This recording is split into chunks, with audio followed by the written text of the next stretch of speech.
found out like 2 days ago that the Joshua fight might be off to 2020. Is there any truth behind that, or? If so, then they already spoke that to the universe. You know what I mean?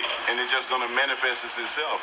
You know, many times we tried. You know, one thing about it, no one can say Team Wilder didn't try. You know, even when you have the naysayers, or you know, sometimes people emotions get the best of them, and sometimes they want to, you know, burst out with their emotions and feelings. But I always say, keep your emotional garbage to yourself, because I tried. You know what I mean? I lowered my standards. You know what I mean, to accept whatever they was offering. You know, before, but they played us. They played with us, and they didn't want things to happen like. They didn't want the fight, basically. You know what I mean? And that's just the end of the story. They didn't want it. And they know they didn't want it, and now they're trying to save face. Now they want to act like they want it because you really don't have nowhere to go. But, you know, so if it happens in 2020, then, like I said, people just have to be patient and wait. It will happen. One thing about these big fights, when you have a Deontay Wilder involved, you don't have to worry about if it's going to happen. It's just a matter of time when. You know, I done gave y'all some of the best fights, you know, of the heavyweight division, you know, with Luis Ortiz, what I did with Stavern too, you know, making that go viral like that, with the Fury, you know what I mean? And, you know, going to be on and so forth. So people don't have to worry about when it's going to happen. They just have to stay patient and just wait. And it will happen, trust. What's up, fight fans? This is Kurt DeVille with Counterpunch Boxing News, and I was letting you guys hear a portion of the latest interview with Deontay Wilder. You know, a lot of people, eyebrows were raised, and about some statements that are reports that went out from Team Wilder, from Shelly Finkel, that stated that, hey, maybe this fight may not happen in 2020 or later. We know it won't happen 19 because his plate's full, according to Shelly Finkel. Possibly 2020 or later. Okay? So when they asked Deontay Wilder, he was like, well, if so, they've already spoken that into the universe. And it's already manifested itself, what they're speaking. Like, look, first of all, he's saying it like they said it's like a prophecy, meaning if it's spoken, that means it's going to happen. But that the interviewer asked him because it came from his side. That's why they asked him. They didn't ask Eddie Hearn. They asked him. It wasn't from Eddie or Barry or Anthony Joshua. It was from Shelly, his manager. Okay? Now, what he said was, well, if so, they've manifested that. Well, if that's what they say, I guess that's what's going to happen. No, we asked you what your manager said or what he meant. You know, I mean, I know Deontay Wilder likes to talk. I know he likes to express himself. But that interviewer should have asked him, like, okay, well, no, what do you think? You know, and basically he didn't get an answer. So you had to read between the lines as well. I mean, if that's what they said, I guess that's what it is. Okay. But then he goes right to the, oh, I lowered my standards. I was willing to accept anything. You heard him, right? To get this fight, and they didn't want it. Now they're trying to save face. In anything? Okay, 12.5. Oh, the slave wage? That's anything. That was the first offer. That he said he was willing to accept anything. Lie. Slave wages, that's what he called them. That's what he went ape shit, okay? On social media, blasting that offer from Eddie Hearn, saying it was a slave deal or a slave offer, right? That was his term. It was a slave offer. 12.5. That's ludicrous. Why? How dare you offer me that amount of money, right? And then he said he was willing to accept anything, which that clearly didn't happen. Okay, so I'm assuming that he's talking about the $15 million, because that's what he did go on record, on camera. It's been recorded that him and Shelly Finkel agreed to terms. Okay, then they turned around and said that they didn't agree to terms for the same terms that they agreed to. It was absolutely, it was crazy.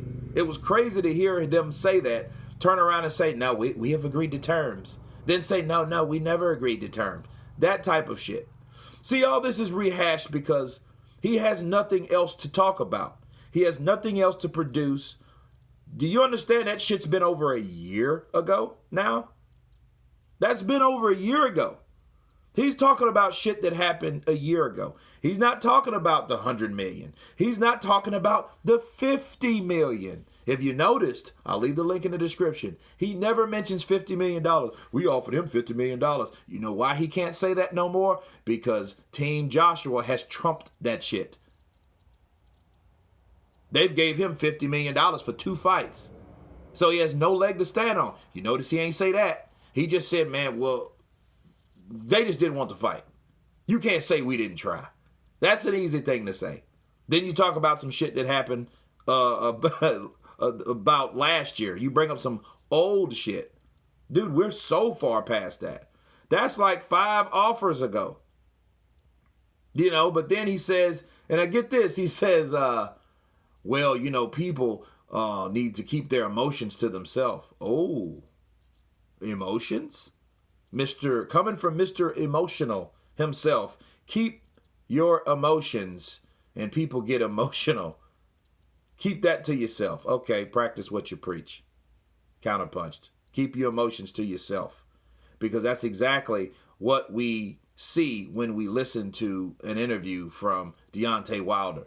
When he goes on those preaching rants about how he's the baddest man on the planet and they didn't want it and they didn't want to fight me and I'm so hurt and I was just, you know how it feels to get everything. Look, I've heard that sermon, Pastor Wilder, so many times. And it comes with a lot of emotion. So, him saying, oh, they act like they want to fight. Dude, they offered you $100 million. See, he don't want to bring up dollar figures no more because then it'll get too thick. That's why he just like, well, they didn't want the fight. But the fight will happen. Well, okay. Well, if the fight is going to happen, first of all, you need to stop talking about the past. Okay? You need to stop talking about the past and let's talk about the present. But the most discouraging thing about this is he did not answer that reporter. He just said, if that's what they say, that's what it is. And that's sad because you don't even know what's going on with your own management team. You're just as bad as Luis Ortiz at this point if he didn't know because he was talking or speaking like he didn't even know. You see what I'm saying? He was talking like, well, you know, hey, if that's what they said, that's what it is. You know what I mean? You're supposed to be in the loop of what your manager's saying because that's exactly what Shelly Finkel said. Like, hey, you know, it won't be 19 and maybe 2020 because, you know, if they start fighting because Deontay said that himself. But if you notice, he didn't say that in this interview because that'll contradict what people want from him. People want him to fight Joshua. You know what I'm saying? So he said that. Well, I want Fury. Joshua fight might not even happen in 2020. See, that's the thing about this interview. Now he's, oh, well, it ain't going to happen. It's when it's going to happen. Y'all got to be patient. Like, okay. Y'all got to be patient. Well, what the hell? You know, you were the one that said you wanted this fight so bad and they didn't want the fight. But now you'll turn around and say, we got to be patient. The fight will happen. Oh, okay. When you decide or your management team decides to let you in the ring with Joshua, that's when it's going to happen. Okay, got you. But we don't know when that is. You know what I mean? So it's crazy, man. It's like one thing I noticed about Deontay, though, and I was looking at a video with Bruce Vane. He just wants to be famous. You know, and then he packs a lot of emotion. He needs to either be a preacher or an actor. His father's a preacher, right? Okay. Well, he's going to be on a show today, I think.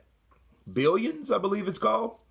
I think he needs to harness his emotions and energy into that, because that's exactly what he needs to focus on, because I think that's his passion. It is not boxing, because you can't pretend like you want to fight the best and you haven't for the last decade. You know what I mean? Because if you're okay with fighting the people that you fought, the opposition that you fought all these years, and then you fight a couple guys that have a name, and now you claim to be the baddest man on the planet, okay, obviously boxing or unifying or any of that wasn't on the agenda. And look, it's not now. That's not on his agenda. He doesn't even talk about that no more. He doesn't talk about the unification. He doesn't talk about Undisputed. He doesn't talk about the $50 million.